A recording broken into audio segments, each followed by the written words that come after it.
مرحبا بكم معايا البنات في فيديو جديد. اليوم ان شاء الله غادي نشارك معكم هاد الطلبيه اللي كتجي زوينه بزاف.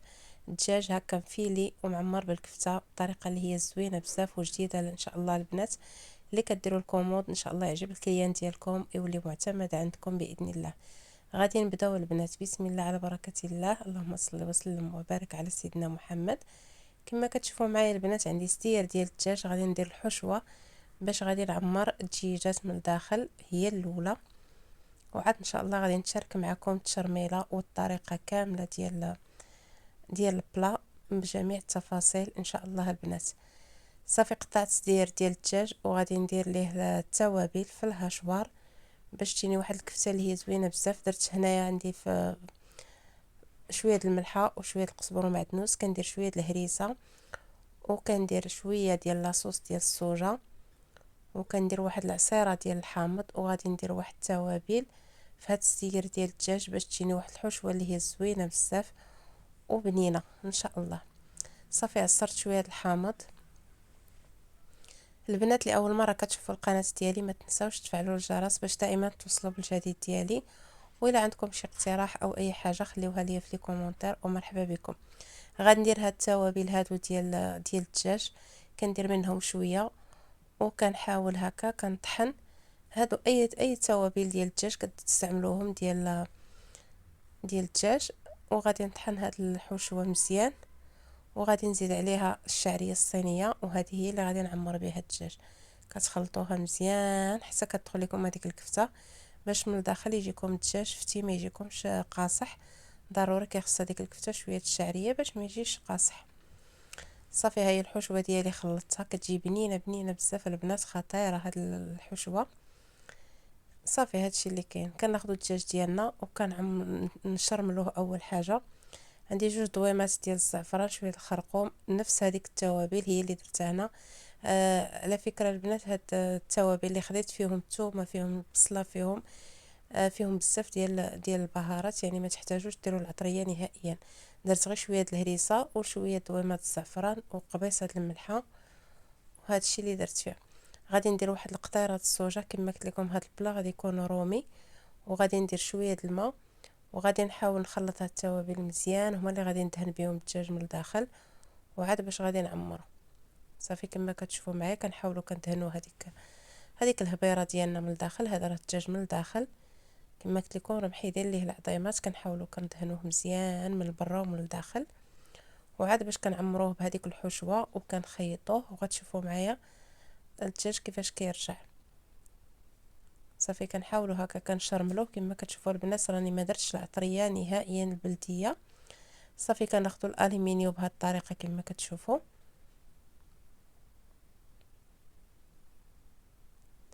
صراحه البنات هاد الدجاج ما كيعذبكمش نهائيا وكيجي زوين وبنين وسهل في التحضير ديالو. كنفرشوا الالومنيوم هو الاول، كنحطوا الدجاجه ديالنا من بعد ما عمرناها بالكفته وخيطناها وشدات الفورمه ديالها. كنحاولوا هكا كنغطيوها بالورق الزبده هو الاول، وكنسدو مزيان البنات باش الدجاج ديالنا يجي نفتي، ما يجيناش هكايا ديك المريقه تخرج ويجينا الدجاج ناشف. وكنعاودوا نغطيوه هكا بالالومنيوم وكنسدو مزيان. اكدوا البنات من هذه المعلومه، سدوا على الدجاج ديالكم مزيان باش ما تخرجش لكم لاصوص نهائيا وتخسر لكم الدجاج. صافي كنكملوا بهذه الطريقه كما شفتوا، كنحاولوا كنلمطوا لها الجنيبات هكايا. غادي نكمل الدجاجات ديالي كاملين وغتشوفوا معايا كيفاش غادي نطيبو. هاد الطريقه البنات راه هي سهله، وهاد الطريقه انايا معتمده عندي، كتجيني سهله هكايا. الا كانت شي مناسبه دغيا كيوجد لكم الدجاج.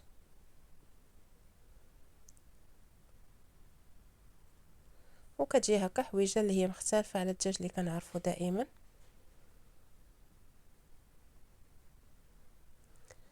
صافي كما شفتوا معايا البنات كنحاولوا كنسدوا هذاك الورق الزبده وكنعاودوا نسدوا حتى داك الالومنيوم مزيان مزيان.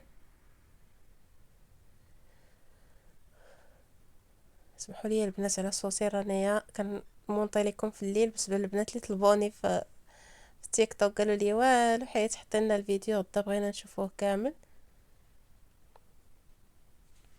صافي كنجيبوا شي طاوه كنفرشوا فيها الملحه مزيان، وكنحاولوا هكا كنبركوا عليها، يعني ديروا الملحه كاع ما تخافوا منها.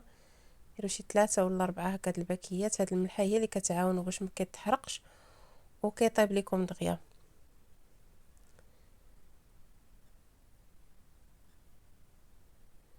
صافي كتجيبوا الدجاج ديالكم وكتحطوه بحال هكايا.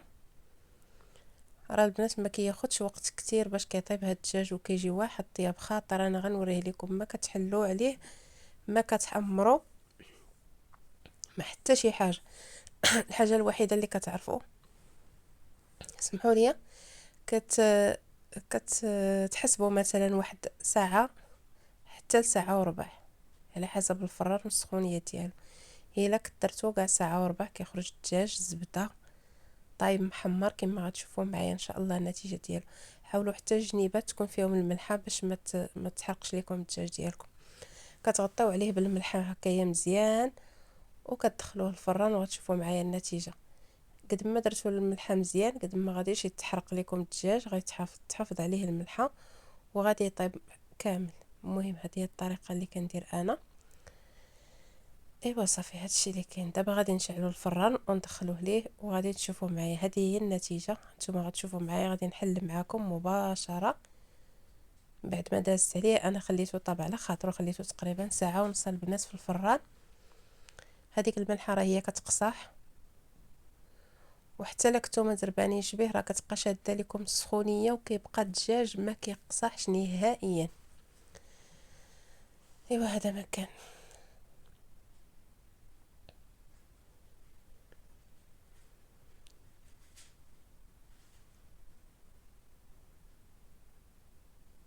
ها نتوما كتشوفوا معايا كتخرج الدجاجه مذهبه محمره، ما كتحتاجوا لا تحمروا. وهذيك المريقه كاينه فيها الدجاج فتي زبده البنات، الريحه غزاله. مذاق ما نعاودش لكم، ما شاء الله اللهم بارك. شوفوا يعني ما كتحمروا ما حتى شي حاجه. وعلى فكره البنات في لاصوص ما درت لا زبده لا زيت لا حتى حاجه كما شفتوا معايا، وكيجي حتى صحي. بالنسبه لهذا الشيء راني وجدت خضيره، وجدت شويه ديال التغميره، يعني تقدروا ديروا اللي بغيتوا نتوما على حسب الطلبيه ديالكم. كنزوقوا هكا بشويه ديال البيض السمان، شويه الكاشير، درت شويه ديال النوغيت. ايوا هادشي اللي كاين.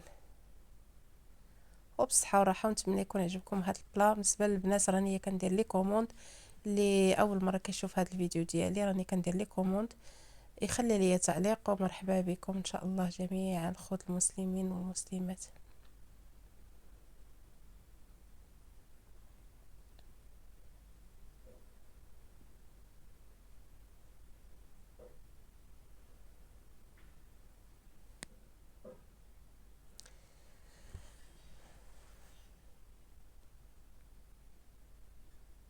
بالنسبه لهاد الوريضات البنات درتهم بالكاشير والفرماج ديال الساندويتش، كيجيو بهذا الشكل هذا. مزدوش عليا رانيه في الموت النعاس. يلا بصحتكم وراحتكم. وغادي ان شاء الله نتشارك معكم حتى الخضره. عندي بزاف ديال الطرق باش كنصايبها اللي كتكون سهله بزاف. هاد النوغيت كيجيو غزالين حتى هما عمرتهم بالموتزاريلا من الداخل. وصدير ديال الدجاج كيجيو فنين كيحمقوا بنانين والله، كيجيو شي حاجه اللي هي هماويه. دابا نحط لكم فيديو ديالهم البنات. المهم هذا هو البلا ديالي، كنحاولوا نعمروه بزاف هكا باش يجي عاطي العين مع المريقه ديالو الخضيره. كتشوفوا ما شاء الله تبارك الرحمن. ايوا هادشي اللي كاين. الا عجبكم بحال هاد الفيديوهات ما تنساوش تخليو ليا كومونتير، وان شاء الله نبقى نشاركهم معكم. بصحتكم وراحتكم، وفيديو جاي ان شاء الله.